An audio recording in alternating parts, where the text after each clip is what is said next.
Om Swastiastu, perkenalkan nama saya Nika Marsala Brusembiring dengan NIM 2511011002 dengan dosen penghapus saya Wayan Eka Padamarta SPD MPD. Di sini saya akan mempraktekkan ujian akhir saya mikro konseling dasar. Terima kasih.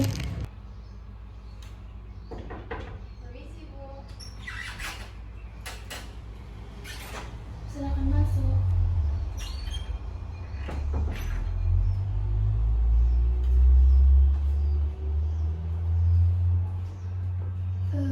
Baik, terima kasih sudah datang. Pada kesempatan ini, kamu ada masalah apa sampai datang ke sesi konseling minggu ini? Ya, saya seminggu ini merasa sakit hati, Bu. Baik, apakah tempat dudukmu sudah nyaman? Sudah, Bu.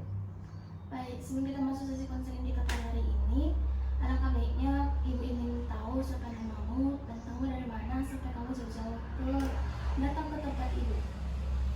Baik, Ibu, perkenalkan nama saya Sikontus Tuku. Saya berasal dari Karangasem dan saya tahu tempat konseling ini dari teman-teman yang sudah berkunjung ke tempat konseling ini. Baik, di sini kamu merasa patah hati ya? Iya, Ibu. Tapi kamu merasa patah hati kan tidak membuat membunuh diri kan? Sebenarnya sih saya berniat membunuh diri, Ibu. Itu tidak baik ya. Di sini kamu bebas mau cerita apa pada ibu. Semua kesalahan kamu ibu dengarkan selama 45 menit. Meskipun nanti kurang, kita bisa lagi lanjut besok atau kapan. Karena apapun kamu ceritakan di sini bersifat privasi, tidak ada yang bisa mengetahui. Karena di sini hanya ibu yang tahu dan ibu yang masih kasih solusi kepada kamu. Jadi kamu jangan membuat kamu itu seperti bunuh diri. Itu tidak baik. Karena kenapa tidak baik? Karena kamu bisa cerita ke sesi konseling pada hari ini. Baik, sebelum kita mulai sesi konseling kita, kamu udah terasa nyaman belum datang ke sini? Sudah, Ibu. Baik, saya senang kalau kamu ke sini. Datang meskipun kamu agak gugup atau malu, tapi kalau kamu cerita apa yang mau Anda ingin akhir-akhir ini merasa terbebani, kamu bisa cerita. Baik.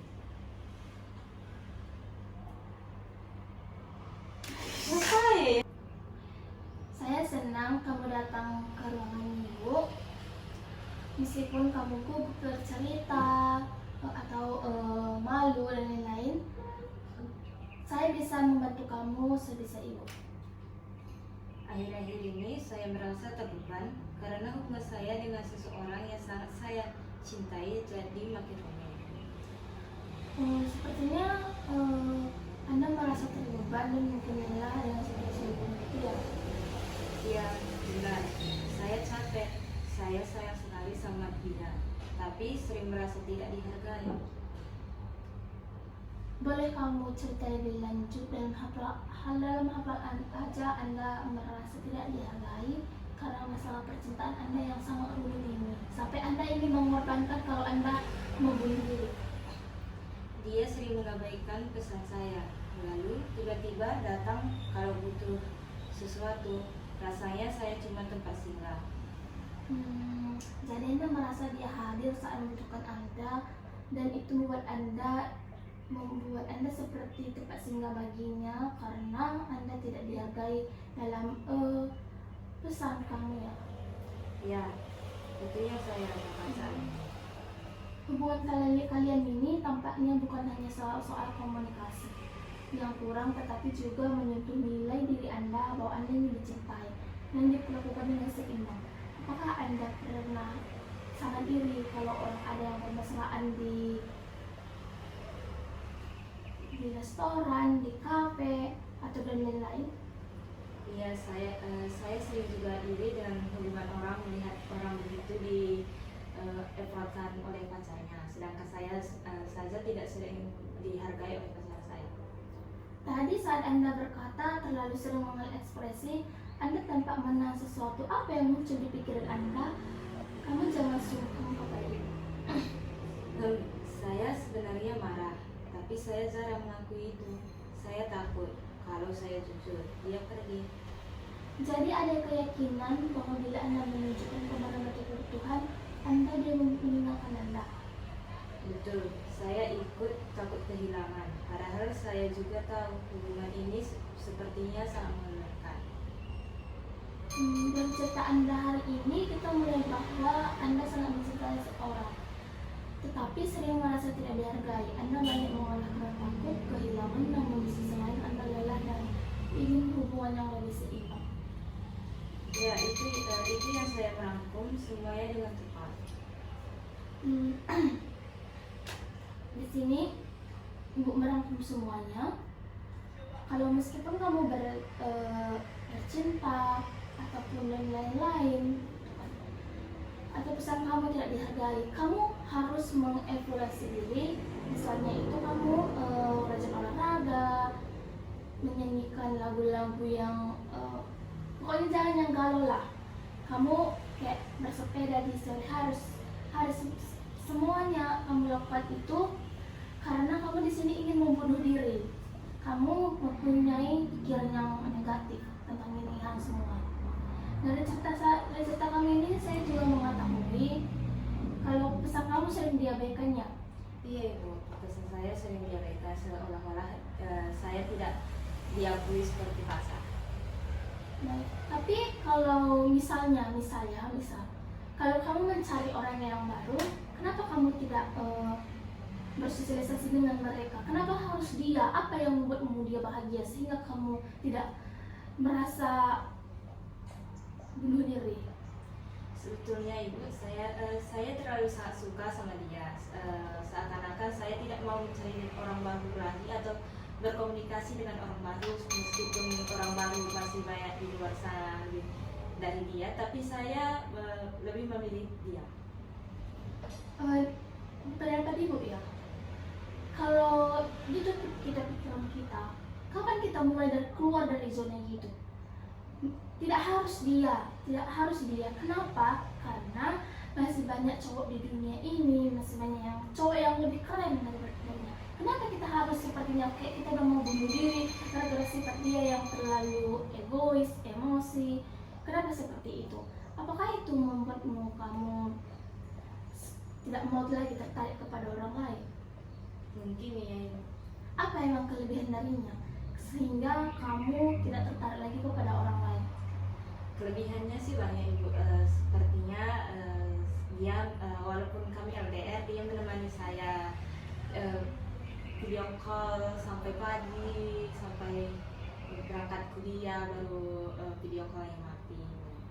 Jadi gara-gara itu kamu tidak tertarik kepada orang lain? Iya Ibu. Kalau selebihnya ada orang lain dari dia, bagaimana? Menurut saya sih Ibu, kalau selebihnya saya mendapat kelebihan dia di orang lain, saya akan membuka hati lagi untuk orang baru. Tapi sebenarnya sih saat ini masih susah Ibu kalau buka hati untuk orang baru. Ya, emang kebanyakan orang gitu ya kan. Padahal kita itu salah. Kenapa salah? Karena kita setuju orang yang salah. Misalnya kita takut banget kehilangan dia, padahal dia biasa-biasa aja kepada kita. Makanya dia sering mengabaikan chat kita, sering bikin kita sakit hati buat gara-gara keemosian dia. Kalau kamu begitu, saya ingin tanya ya, satu lagi saya ingin tanya, kalau misal dia berubah tapi dia banyak cewek, gimana?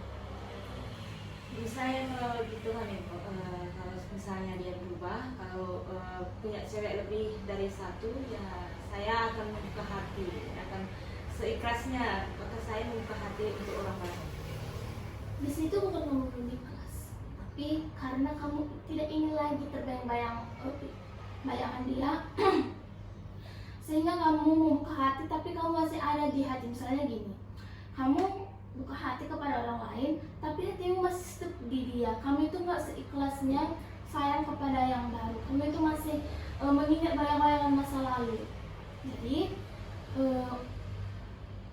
untuk para percintaan ini, kalau di sini menurut semua ini, biar kamu bisa lupa semuanya, kamu bikin kegiatan kamu, misalnya kamu membaca, menulis, olahraga, dan lain-lain, supaya kamu tidak teringat lagi kepada masa lalumu. Meskipun masa lalumu bikin kamu sakit hati dan lain-lainnya, kamu bisa lakukan itu, pasti kamu akan sembuh dari luka-luka yang kemarin. Kamu membalut luka-lukamu dengan hal dari hobi kamu, bukan dari orang yang baru. Baik. Di sini untuk langkah awal, apakah Anda bersedia mengeksplorasi kata sendiri yang sehat agar kebutuhan Anda juga terpenuhi? Saya bersedia, Ibu. Saya ingin belajar menetapkan batasan tanpa takut kehilangan. Saya senang mendengarnya. Kita akan mulai dengan langkah yang kecil. Jadi sebelum sesi konseling kita pada hari ini berakhir, kapanpun kamu bercerita kepada ibu bersedia. Dan terima kasih juga karena kamu sudah meluangkan waktumu, kamu datang jauh dari Karangasem untuk bercerita tentang percintaan ini. Padahal di situ juga banyaknya orang sesi konseling, tapi kamu milih di sini karena aku tahu rahasianya itu semua akan bersifat pribadi. Jadi kalau misal pun nanti kamu ada masalah dan lain-lain, kamu bisa datang ke ibu. Ada nomor telepon ibu, kamu bisa hubungi kapan saja dan hari apa saja ibu bersedia menaruh kesah ke kamu pada hari ini. Jadi hari ini pertemuan kita sampai hari ini ya. Dan terima kasih sudah datang ke ruangan ibu dengan terbuka. Meskipun baik, kita tutup pertemuan kita hari ini ya. Saya sangat berterima kasih sangat kepada kamu karena kamu sudah mempercayai ibu sebagai sesi konseling kamu.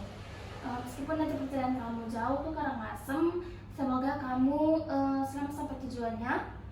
Baik, Ibu, terima kasih juga udah mendengarkan keluh kesah saya pada pagi hari ini. Baik, dan dari pertama